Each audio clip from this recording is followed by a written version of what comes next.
Hello મિત્રો, સ્વાગત છે આપણે મેરડી ચોરું વાર્તામાં। તો આજે આપણે વાત કરવાના છીએ કે પહેલાં તો તમે ટાઇટલ જોઈ લીધું છે કે માતાજીને જાગૃત કરવા કેવી રીતે, બરાબર। તો એના વિશે આપણે વાત કરવાના છીએ મિત્રો। તો વિડીયો પર બન્યા રહેજો અને એન્ડ સુધી વિડીયો જોજો, જેથી કરીને કે તમને પૂરી માહિતી મિત્રો મળી જાય। પછી તમે કટ કરીને વિડીયો જોશો તો તમને કંઈ ખબર પડશે નહીં અને તમને સાંભળવામાં પણ મજા આવશે નહીં મિત્રો। તો તમને અધૂરી જાણકારી કટ કરીને કરશો તો અધૂરી જાણકારી મળશે અને પૂરો જોશો તો તમને પૂરી માહિતી મળશે મિત્રો। તો આપણે પહેલાં જે વિડીયો બનાવ્યા હતા, બરાબર, કે દોટ કેવી રીતે લેવાની, અઢીની કલમ કેવી રીતે લેવાની, એ વિશે તો તમને બહુ સપોર્ટ કર્યો છે મને, એમાં વ્યૂઝ પણ સારા એવા આવ્યા છે મિત્રો, બરાબર। તો સપોર્ટ તમે એ વિડીયોની અંદર કર્યો એવો આ વિડીયોની અંદર કરજો, જેથી કરીને કે તમને આવી પૂરી માહિતી મળતી રહે, બરાબર। તો ચાલો આપણે વાતની શરૂઆત કરીએ કે માતાજીને જાગૃત કરવા કેવી રીતે, બરાબર। તો એના વિશે આપણે વાત કરીએ। તો મિત્રો, વિડીયોની શરૂઆત કરી દીધી છે અને હું તમને કહેવા એમ માગું છું કે ઘણા લોકો એમ કહે છે કે અમારી માતાજી જાગૃત નથી, બરાબર। તો એ લોકોને હું એમ જણાવવા માગું છું કે તમારી માતાજી જાગૃત માતાજી તો બધા જ છે, કોઈ પણ દેવ જાગૃત નથી એવું કોઈ છે જ નહીં, દેવ બધા જાગૃત છે મિત્રો। પણ એ કેવું કે તમારી રહેણી કહેણી કેવી હોય એ રીતે દેવ કામ કરે છે મિત્રો, બરાબર। દાખલા તરીકે કે હું તમને એમ કહેવા માગું છું કે દેવી શક્તિ શું કરી શકે છે એના વિશે પહેલાં તો હું વાત કરું છું કે જીવનની અંદર તમે જેટલું સુખીથી રોટલો ખાઈ શકો છો, 2 ટાઈમ ભૂખ્યા નથી રહેતા, 2 ટાઈમ સવાર કે સાંજ ભૂખ્યા નથી રહેતા, તો આપણી માતાજીનો જ જે આપણે એમના હાથ આપણે માથા હોવો જોઈએ મિત્રો। કેમ કે અમુક લોકો એવા છે બાપડા કે એમને એક ટાઈમે ખાવાનું પણ નસીબ નથી હોતા મિત્રો। તો હું એમ કહેવા માગું છું કે દેવી શક્તિનો હાથ આપણા માથે હોય, એક સમય દુઃખનો આવે તો બીજી વખત સુખનો પણ આવે છે મિત્રો। તો હું તમને એમ કહેવા માગું છું કે દેવી શક્તિને જાગૃત ના હોય, કે જાગૃત તો હોય પણ કેવી રીતે ના હોય એ પણ હું તમને જણાવું કે કદાચ તમારી સેવામાં કંઈ ભૂલ હોય, તમે કોઈ સેવા ના કરતા હોય, માતાજીને માનતા ના હોય, તો આવી રીતે બની શકે છે મિત્રો। તો એ દેવને જાગૃત કરવા માટે શું કરવું પડે હું તમને કહી દઉં કે પહેલાં તો તમારે માતાજી રવિવાર કે મંગળવાર, તમારે રવિવાર તો તમારે સાચવવાનો જ, અને દેવી શક્તિની દીવાબત્તી 2 ટાઈમ કરવાની, પછી લાગવાનું, અને ઉપવાસ તો હું નથી કહેતો, તમારી જેવી શ્રદ્ધા પ્રમાણે કરી શકો છો। પણ દેવી શક્તિને રાજી કરવા માટે પહેલાં તમારે તમારી કુળદેવીનું નામ લેવાનું છે મિત્રો।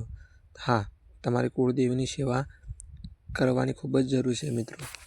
કુળદેવી અને પછી તમારું માતાજીનું નામ તમારે લેવાનું છે મિત્રો। અને તમારું માતાજીનું નામ બધા, દાખલા તરીકે કે આપણે મારે મેરડી માતા છે, બરાબર, તો હું મારી માતાજીનું નામ આપણે એક ચોપડો બનાવી દેવો પડે, બરાબર। અને ચોપડાની અંદર તમારે માતાજીનું નામ, જે તમારી માતાજી હોય એમનું નામ લખવાનું છે મિત્રો। અને રોજ એક દિવસનું એક પત્તું કમ્પ્લીટ ભરી દેવાનું, બરાબર।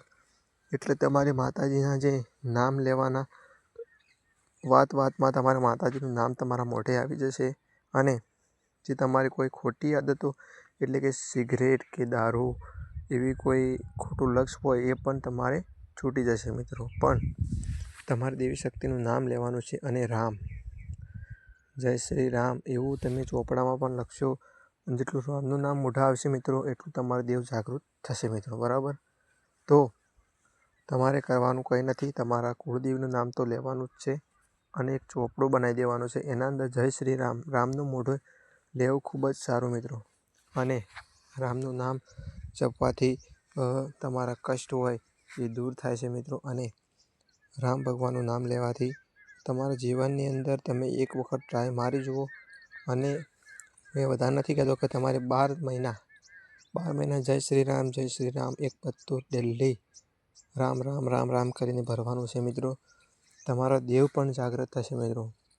જો તમારે જાગૃત ના હોય તો જય શ્રી રામ ભગવાનનું નામ લેવાનું તો કોઈ ભૂલ નથી, લેવાનું તો બહુ સારી વાત છે, પણ દેવ જાગૃત કરવું હોય તો રામનું નામ તમે લેશો વધારે તો વધારે સારું રહેશે। અને તમારી કુળદેવીને 2 ટાઈમ દીવાબત્તી કરતા હોય તો તમારું દેવ ચોક્કસ તમારું જાગૃત થશે મિત્રો।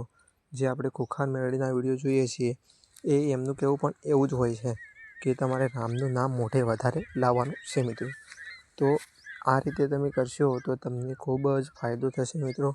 અને જો ઘરમાં ઝઘડા થતા લગભગ તો ઘણા ખરા તમારે ફાયદા પડી જશે. અને ઘરમાં ઝઘડા થતા હોય તો પણ બંધ થઈ જશે. તમને કંઈક કામ નહીં મળતું છે તો તમને કામ મળશે. અને ઘણા બધા ફાયદા થાય છે મિત્રો. તો તમારે ફ્રી ટાઈમ હોય એટલે તમારે રામ રામ રામ રામ રામનું નામ જપવાનું છે મિત્રો. તો રામનું નામમાં બળ કેટલું છે એ તમને ખુદ જ તમને અનુભવ થશે મિત્રો. તો મારું કહેવું તો એમ જ છે કે તમે આ ટાઈપથી તમે ચાલુ કરી દો મિત્રો. કેમ કે મારે બનાવવાનો ખૂબ જ વિડીયોનો વિચાર હતો મિત્રો, પણ આજે વિડીયો બનાવી દીધો છે મિત્રો. તો મારી વાત તમને થોડી પણ એવી લાગી હોય કે ના વાત સાચી છે એવું કોઈ લાગ્યું હોય કે આ ભાઈને વાત કરીએ સાચી છે મિત્રો, કોમેન્ટની અંદર જય શ્રી રામ લખજો મિત્રો. ફરજિયાત જય શ્રી રામ લખજો. કેમ કે મને પણ ખબર પડે કે મારી વાતો કેટલા પસંદ કરે છે મિત્રો. જો આપણે બનાવીએ છીએ કોઈને ગમતું હોય કોઈને ના ગમતું હોય, તો જેને ના ગમતું હોય એને એમ કહું છું કે મારા વિડીયો મત જોજો ભાઈ. અને જેને ગમતા હોય તો આપણી ચેનલને સબસ્ક્રાઈબ તો કરી નાખજો. અને જય શ્રી રામ લખવાનું ભૂલતા નહીં મિત્રો. આ વિડીયોની અંદર જો મને એવું લાગે કે તમને વિડીયોમાં થોડું પણ જાણવા મળ્યું હોય તો તમારે જય શ્રી રામ લખવાનું છે મિત્રો. જરૂર લખવાનું છે એમ. તો બીજું તો હું કંઈ નહીં કહેતો, પણ તમે આટલું કરી જુઓ. જય શ્રી રામનું મોઢા નામ રાખો અને તમારી કુળદેવીનું નામ મોઢા રાખો તો મિત્રો તમે સફળ જરૂર બનશો મિત્રો. તો મને આશા છે કે તમને વિડીયો બહુ સારો લાગ્યો હશે. પણ વિડીયો તમને ગમ્યો હશે, કંઈક તમને જાણવા મળ્યું હોય તો સબસ્ક્રાઈબ કરી નાખજો મિત્રો, જેથી કરીને કે આપણે આવા વિડીયો આવતા રહે મિત્રો. હાલ વિડીયોમાં થોડો બ્રેક લાગશે કેમ કે હાલ મારે રિચાર્જ પતી ગયું છે. અને ફરી આપણે એક એવો જાણકારી વિડીયો લાવીને વિડીયો બનાવી દઈશું મિત્રો. હા, વિડીયો ઓછા આવે છે પણ સપોર્ટ આવો નવો કરતા રહેજો. જય મેરડીમાં.